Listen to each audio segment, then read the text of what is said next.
Good morning. I, Dr. Pramain Singh Bist, welcome you all to my YouTube channel Current Affairs Educator. मैं आपको बताना चाहता हूं कि इस चैनल पर हम लेकर आएंगे डेली के इंपॉर्टेंट करंट अफेयर्स और उनसे जुड़ी इंफॉर्मेशन। इसके साथ ही हम वीकली डिटेल्ड एनालिसिस करेंगे वर्ल्ड और इंडिया के बर्निंग इश्यूज पर, ताकि आप अपडेटेड रहें इंपॉर्टेंट टॉपिक्स के बारे में। ये चैनल यूजफुल है उन सभी लोगों के लिए जो किसी भी तरह के गवर्नमेंट एग्जाम की प्रिपरेशन कर रहे हैं या अपने आप को इन्फॉर्म्ड या अपडेटेड रखना चाहते हैं। तो इस चैनल को आप सब्सक्राइब कर लें और नोटिफिकेशन बेल को प्रेस कर लें ताकि आपको अपडेट्स इस चैनल के थ्रू मिलती रहें। तो चलिए शुरू करते हैं आज के करंट अफेयर्स के बारे में। तो आज है 1 अक्टूबर 2022। तो अभी तक की जो करंट इंफॉर्मेशन होगी, जो अपडेट्स होंगे, उसको हम कवर करेंगे आज के इस वीडियो में। पहला जो टॉपिक है जिसको बारे में हम कवर करना चाह रहे हैं वो एक इंटरनेशनल अफेयर से रिलेटेड टॉपिक है और कल ही उसकी एक रिपोर्ट पब्लिश हुई है। तो ये रिपोर्ट है बेसिकली ग्लोबल इनोवेशन इंडेक्स की, ग्लोबल इनोवेशन इंडेक्स 2022 रिपोर्ट। इसको रिलीज किया है वर्ल्ड इंटेलेक्चुअल प्रॉपर्टी ऑर्गेनाइजेशन ने। तो बेसिकली ये World Intellectual Property Organization United Nations की एक स्पेशलाइज्ड बॉडी है। तो ये क्या करती है बेसिकली, जो इस इंडेक्स के थ्रू ये हर साल एक रैंकिंग बनाती है कंट्रीज की कि किस तरीके से कंट्रीज इनोवेट कर रही हैं, कितना ज्यादा इनोवेशन हो रहा है, किस डायरेक्शन में वो इनोवेशन जा रहा है। तो इससे रिलेटेड 2022 की एक रिपोर्ट पब्लिश हुई है। तो इस रिपोर्ट में हम देख सकते हैं ये रैंकिंग है कंट्रीज की, जिसमें ये बताया गया है कि कौन सी कंट्रीज बेहतर कर रही हैं इनोवेशन को लेकर। तो इनोवेशन किसी भी एरिया में किसी भी तरीके से हो सकता है, तो उसका एक ओवरऑल बेसिकली रैंकिंग बनी है। तो हम देख सकते हैं फर्स्ट नंबर पे स्विट्जरलैंड है, सेकंड पे यूनाइटेड नेशंस है, थर्ड पे स्वीडन है, फोर्थ पे यूनाइटेड किंगडम, फिफ्थ पे नीदरलैंड्स, सिक्स्थ पे रिपब्लिक ऑफ कोरिया, फिर सिंगापुर, फिर जर्मनी, फिनलैंड और फिर डेनमार्क। तो इस तरीके से टॉप 10 कंट्रीज हैं जो कि इनोवेशन इंडेक्स के अंदर हैं। और मोस्ट ऑफ द टाइम हम देखते हैं कि वर्ल्ड की जितने भी इंडेक्सेस बनती हैं, जितने भी तरह की रैंकिंग्स बनती हैं, चाहे वो हम इनोवेशन इंडेक्स की बात कर रहे हो या हैप्पीनेस इंडेक्स की बात कर रहे हो या डेवलपमेंट की बात कर रहे हो, तो मोस्ट ऑफ द टाइम्स ये कुछ कंट्रीज हैं जो बेहतर रैंक में आती हैं हमेशा, क्योंकि मैक्सिमम ये डेवलप्ड कंट्रीज हैं, इनके यहाँ रिसोर्सेस अच्छे हैं, संसाधन ज्यादा हैं, तो इस तरीके से उनकी रैंकिंग अच्छी बन जाती है। तो ये जो रिपोर्ट पब्लिश हुई है ये 15th एडिशन है, मतलब इससे पहले 14 और ऐसे एडिशंस आ चुके हैं, ऐसी रिपोर्ट्स इनोवेशन इंडेक्स की आ चुकी है। इस इंडेक्स के अंदर सारी कंट्रीज को नहीं लिया गया है, 132 इकोनॉमीज को कंपेयर किया गया है केवल। और इस इंडेक्स में अगर हम बात करें कि भारत कहां पर है, इंडिया की क्या रैंकिंग है, तो हम देख सकते हैं कि इंडिया की यहां पे 40th रैंक है 2022 के अंदर, जो कि 46 थी लास्ट ईयर। तो कंपैरेटिवली हम ये कह सकते हैं कि रैंकिंग बेहतर हुई है, अच्छी हुई है लास्ट टाइम से। और इसका क्रेडिट हम कह सकते हैं कि जा रहा है बहुत सारे कैंपेन्स को, जिसमें डिजिटलाइजेशन की बात हो रही है, स्टार्टअप की बात हो रही है, या दूसरे और इनोवेशन की बात हो रही है, जिसको गवर्नमेंट प्रमोट कर रही है अलग अलग तरीके से, अलग अलग लेवल पे। के अंदर जैसे हमने अभी टॉप 10 कंट्रीज देखी, लेकिन हम बात करें कि सब रीजन के अंदर या रीजन्स के अंदर दुनिया के अलग अलग कौन सी कंट्रीज किस तरीके से परफॉर्म कर रही हैं, तो हम देख सकते हैं कि जो अलग अलग कॉन्टिनेंट है, रीजन्स हैं, जैसे यूरोप के अंदर, अमेरिकाज के अंदर, अफ्रीका के अंदर, एशिया में, पैसिफिक के अंदर, तो कौन सी कंट्रीज वहां पे बेहतर कर रही हैं। तो ये रीजन वाइज डेटा यहाँ पे दिया हुआ है, आप इसको देख सकते हैं, पढ़ सकते हैं। हम बात करते हैं अपने रीजन की जहां पे हम आते हैं, मतलब इंडिया जहां फॉल करता है। तो सेंट्रल एंड सदर्न एशिया के अंदर हम देखते हैं कि इंडिया की जो रैंक है वो फर्स्ट नंबर पे है। तो हम हालांकि 40th नंबर पे ओवरऑल हैं ग्लोबली, लेकिन अपने रीजन के अंदर सेंट्रल एंड सदर्न एशिया के अंदर इंडिया नंबर 1 पे है इनोवेशन इंडेक्स के मामले में, मतलब हम बेहतर कर रहे हैं कंपैरेटिवली। और इसी रीजन में हमारे साथ में सेकंड नंबर पे है ईरान, थर्ड नंबर पे है उज्बेकिस्तान। अच्छा, उज्बेकिस्तान के साथ में आप देख रहे होंगे कि स्टार मार्क लगा हुआ है। तो ये स्टार मार्क का मतलब ये है कि ये कंट्री लास्ट टाइम पे टॉप 3 कंट्रीज में इन्वॉल्व नहीं थी, मतलब ये रैंकिंग में टॉप 3 में नहीं था, लेकिन इस बार इसकी रैंकिंग आई है। तो ये स्टार मार्क को इससे रिप्रेजेंट होता है। साथ में आप देख रहे होंगे कहीं कहीं पे आपको डाउनवर्ड्स एरो मार्क और अपवर्ड एरो मार्क भी मिलेंगे, तो इसका मतलब यह है कि लास्ट टाइम पे इसकी रैंकिंग बेहतर थी लेकिन इस बार ये डाउन हो गया। तो मैक्सिको के केस में अगर हम देखें तो हो सकता है ये लास्ट टाइम पे फर्स्ट पे हो या सेकंड पे हो, इस बार डाउन है। इसी तरीके से एक इसकी रिपोर्ट भी है, आप चाहें तो मैं लिंक डिस्क्रिप्शन में दे दूंगा इस पूरी रिपोर्ट की।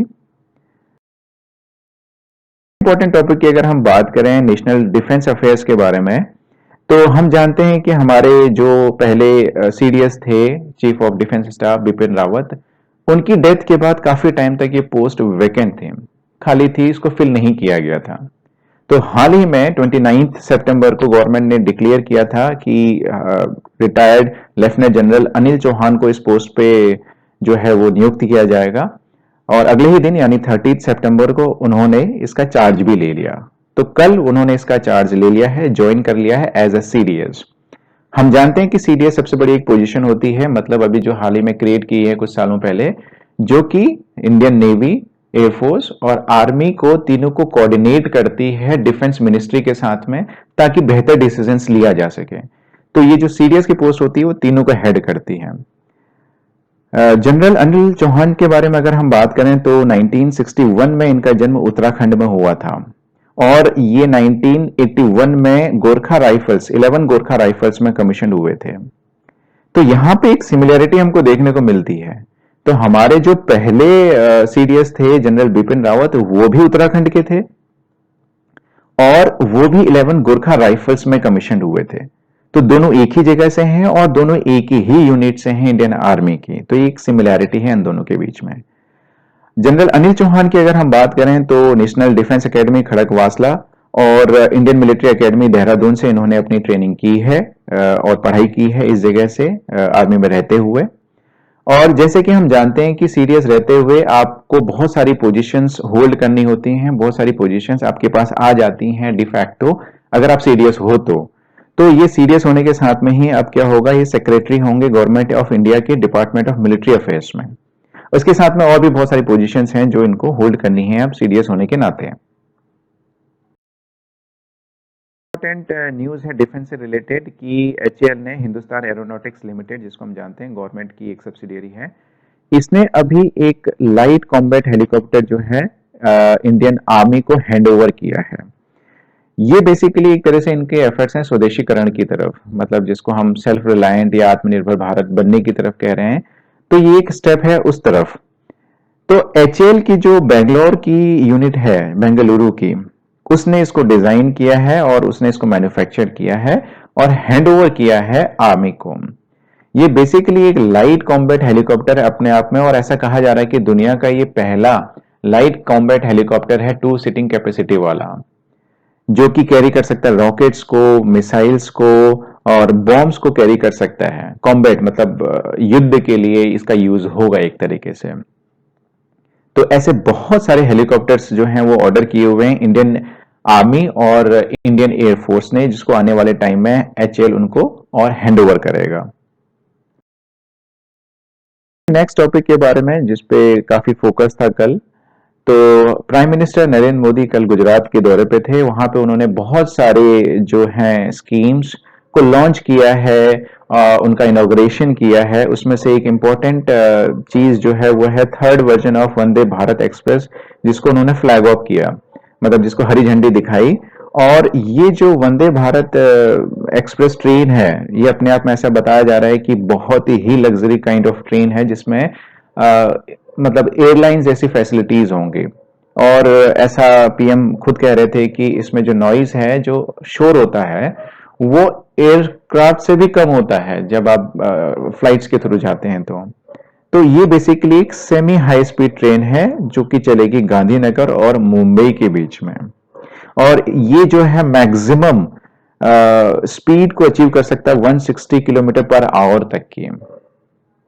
One of the fastest train बताया जा रहा है इसको इंडिया के अंदर। तो दूसरे इंपॉर्टेंट टॉपिक्स रहे कल जो आपको भी जानने जरूरी हैं और आप उसके नोट्स भी बना सकते हैं। उसमें से एक ये है कि मोटो जीपी यानी मोटो ग्रैंड पिक्स, जो हम जानते हैं कि जो बाइक रेस होती है बेसिकली, ये बाइक रेस आपने देखी होंगे सर्किट्स में। तो अगले साल मोटो जीपी ने ये अनाउंस किया है कि हम इसको इंडिया में कराएंगे। तो ये एक तरह से ग्रैंड प्रिक्स ऑफ भारत कहलाया जाएगा 2023 के अंदर, और इसको ऑर्गेनाइज कराया जाएगा नोएडा के पास में ही, जो बुद्ध इंटरनेशनल सर्किट है, मतलब एनसीआर में ही, दिल्ली एनसीआर के पास में ही।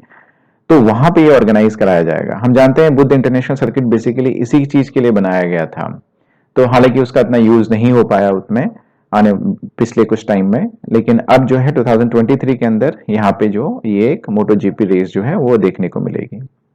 आरबीआई ने कल अपने रेपो रेट को फिर से रिवाइज किया है, 50 बेसिस पॉइंट इसको इंक्रीज किया है, और अब जो रेपो रेट है बेसिकली वो 5.9 पे है। तो कुछ दिनों में अभी पिछले कमिटी बैठी हुई थी जो इसको रिवाइज करने पे प्लान कर रही थी या फाइनेंशियल अफेयर्स पे प्लान कर रही थी, तो उन्होंने ये अभी रेपो रेट को रिवाइज करके 5.9% जो है वो बताया है। और इसके साथ में ही जो रियल जीडीपी ग्रोथ जो होगी वो उसको प्रोजेक्ट किया है कि ये 7% होगी 2022 और 2023 के लिए। तो दो इंपॉर्टेंट चीजें इसमें आप याद रखें कि 50 बेसिस पॉइंट जो है ये इसको इंक्रीज किया है और पहुंच गया है 5.9% पे रेपो रेट, और 7% का जो है जीडीपी रियल ग्रोथ जो है उसको एक्सपेक्ट किया है। कल यूएस ने सैंक्शन लगाया है एक इंडियन कंपनी पे, I think it is the first of its kind India के अंदर, जो पहली कंपनी होगी शायद जिसपे यूएस ने सैंक्शन लगाया होगा, ताबालजी पेट्रोकेमिकल प्राइवेट लिमिटेड। तो इस पे बेसिकली सैंक्शन लगाया है इसलिए कि यूएस का कहना है कि इन्होंने जो ईरान से सैंक्शन था कि मतलब आप ईरान से डील नहीं करेंगे, ईरान के पेट्रोकेमिकल प्रोडक्ट्स को परचेज और सेल नहीं करेंगे, तो इस पे ये एलिगेशंस यूएस ने लगाया है कि ये क्या कर रही है। यही नहीं बल्कि और भी कुछ कंपनीज हैं यूएई की, इंडिया की और कुछ कंट्रीज की जिन पे सैंक्शन लगाया है। यूएस का कहना है कि ये ईरान से ऑयल या पेट्रोकेमिकल प्रोडक्ट्स को परचेज करके सेल कर रहे हैं। तो इस कंपनी पे बेसिकली ये एक एलिगेशन है कि ये इसने ईरान से पेट्रोकेमिकल प्रोडक्ट्स को परचेज किया और उसके बाद इसको चाइना को सेल किया। तो एक तरह से ये ईरान को फाइनेंशियल एड देने वाली बात हो गई, तो इसलिए इस पे सैंक्शन लगाया है। कल एक इंपॉर्टेंट न्यूज थी, जैसे कि हम जानते हैं रशिया रेफरेंडम करा रहा था यूक्रेन के कुछ हिस्सों में। रेफरेंडम मतलब कि आप किसका हिस्सा बनना चाहेंगे, लोगों से पूछा जा रहा था यूक्रेन का या रशिया का। तो हालांकि उस पे जो वेस्ट है, वेस्ट तो कह रहा था कि ये रेफरेंडम गलत है, हम इसको एक्सेप्ट नहीं करेंगे और इसका जो भी रिजल्ट होगा वो एक्सेप्टेड नहीं होगा इंटरनेशनली। यूएन ने भी ये बात बोली, यूएस ने भी, वेस्ट की कुछ कंट्रीज ने भी। तो रेफरेंडम के बाद अभी रशिया ने कल अनाउंस किया कि जो ये 4 टेरिटरीज हैं यूक्रेन की, लुहांस्क, दोनेस्क, खेरसोन और जापोरिजिया, सो इन टेरिटरीज, 4 टेरिटरीज को रशिया ने फॉर्मली अनाउंस कर दिया है कि हम इसको अनेक्स कर रहे हैं और यहाँ के लोग अब रशिया का हिस्सा होंगे। तो कल ही ये एक अनाउंसमेंट हुआ है, मतलब जो 7 महीने से लड़ाई चल रही थी उसका एक तरह से हम कह सकते हैं कि आउटपुट ये भी रहा। और रशिया ने यूक्रेन को इनवाइट किया है कि आप नेगोशिएटिंग टेबल पर आए और डिस्कस करें और इस लड़ाई को खत्म करने की कोशिश करें।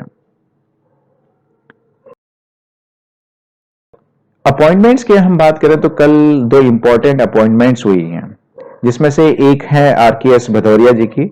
हम जानते हैं कि ये भूतपूर्व एयर चीफ मार्शल रह चुके हैं और अभी इनको चीफ नोडल ऑफिसर जो है वो डिक्लेयर किया गया है किसका, यूपी डिफेंस इंडस्ट्रियल कॉरिडोर का।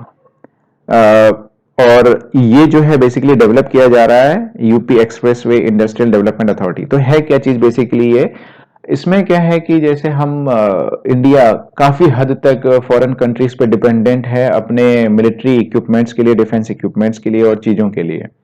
तो हम उस चीज को कम करना चाह रहे हैं डिपेंडेंस को, जिससे कि हम अपने यहाँ कुछ इक्विपमेंट्स बनाएं और कुछ आर्टिलरीज ऐसी चीजें बनाएं जिससे हम दूसरे लोगों पे निर्भरता हमारी जो है वो कम हो।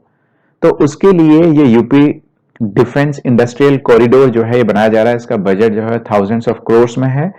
तो जो भूतपूर्व एयर चीफ मार्शल थे आरकेएस भदौरिया, उनको इसका चीफ नोडल ऑफिसर कल डिक्लेयर किया गया है।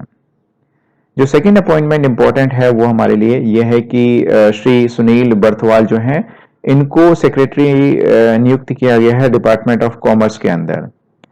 तो डिपार्टमेंट ऑफ कॉमर्स काफी एक इम्पॉर्टेंट डिपार्टमेंट है जहां पे आपको इंडस्ट्री और कॉमर्स से रिलेटेड डिसीजंस लेने होते हैं। तो ये जो है बिहार कैडर के आईएएस ऑफिसर हैं और मिनिस्ट्री ऑफ लेबर और एम्प्लॉयमेंट में सेक्रेटरी थे इससे पहले ये। तो अब ये पदभार संभालेंगे कि as a secretary department of commerce में सुनील भरतवाल जी। हम बात करें तो दो इम्पोर्टेंट डेज हैं जो कल न्यूज में थे। एक है 30 सितंबर को, जो कि इंटरनेशनल ट्रांसलेशन डे के रूप में मनाया जाता है। इंटरनेशनल ट्रांसलेशन डे बेसिकली जो ट्रांसलेटर्स होते हैं, ट्रांसलेटर्स मतलब जब दो डिफरेंट कंट्रीज के लोग आपस में बात करते हैं, स्पेशली जो लीडर्स होते हैं, तो हो सकता है उनको एक दूसरे की लैंग्वेज कभी ना आए, इंग्लिश ना आए, तो वो अपनी लैंग्वेज में बोलना पसंद करते हैं। तो उस चीज को ट्रांसलेट करके दूसरे जो लीडर है कंट्री का, उसको उसकी लैंग्वेज में उसको इंटरप्रेट करके बताना, तो ये ट्रांसलेटर्स का काम होता है बेसिकली। तो यूनाइटेड नेशंस ने 2017 के अंदर इस चीज को डिक्लेयर किया कि जो ट्रांसलेटर्स होते हैं एक बहुत इंपॉर्टेंट रोल प्ले करते हैं कंट्रीज के बीच में ब्रिज बनने का, और एक दूसरे के साथ अच्छे रिलेशंस बनाने के लिए ट्रांसलेटर्स का एक बहुत इंपॉर्टेंट रोल होता है। तो इसलिए जो है 30 सितंबर उसको इंटरनेशनल ट्रांसलेशन डे के रूप में जो है डिक्लेयर किया जाता है, मनाया जाता है। 1 अक्टूबर को आज pension fund regulatory and development authority India की उसको ये डिक्लेयर करेगी और मनाएगी नेशनल पेंशन सिस्टम दिवस के रूप में, एनपीएस। हम जानते हैं कि जैसे जब पेंशन खत्म कर दी गई थी उसके बाद एनपीएस एक तरीके से आया था। तो नेशनल पेंशन सिस्टम है जिसके अंदर पोस्ट रिटायरमेंट बेनिफिट्स, और ताकि आपकी लाइफ सिक्योर रहे उसके लिए ये बेसिकली एक स्कीम लॉन्च की गई थी एनपीएस की, पेंशन सिस्टम की। तो जो ये पीएफआरडीए है इसको 1 अक्टूबर को नेशनल पेंशन सिस्टम दिवस के रूप में मनाएगा, ताकि लोगों के बीच में जागरूकता लाई जा सके कि रिटायरमेंट के बाद आपको कैसे प्लान करना है और किस तरीके से आप बेनिफिट्स उसके ले सकते हैं, ताकि एक आजाद रिटायरमेंट आप जिए। तो ये 1 अक्टूबर को जो है मनाया जा रहा है। अभी तक की कुछ इंपॉर्टेंट न्यूज और टॉपिक्स जो वर्ल्ड वाइड चल रही थी कल तक, जिसको हमने कवर किया, और उसके साथ में ही कल कुछ और घटनाक्रम हुए थे, उसको इस क्वेश्चन से हम रिलेट करके अगले वीडियो में कवर करेंगे। तो इस वीडियो के आखिर में ये क्वेश्चन आपके लिए है कि कल नेशनल फिल्म अवार्ड्स 2020 का जो है डिस्ट्रीब्यूशन हुआ था, प्रेसिडेंट मुर्मू ने उनको अवार्ड्स दिए थे। तो उसमें आप कमेंट सेक्शन के माध्यम से ये बता सकते हैं कि दादा साहेब फाल्के अवार्ड जो है वो किस सेलिब्रिटी को दिया गया था प्रेसिडेंट के थ्रू।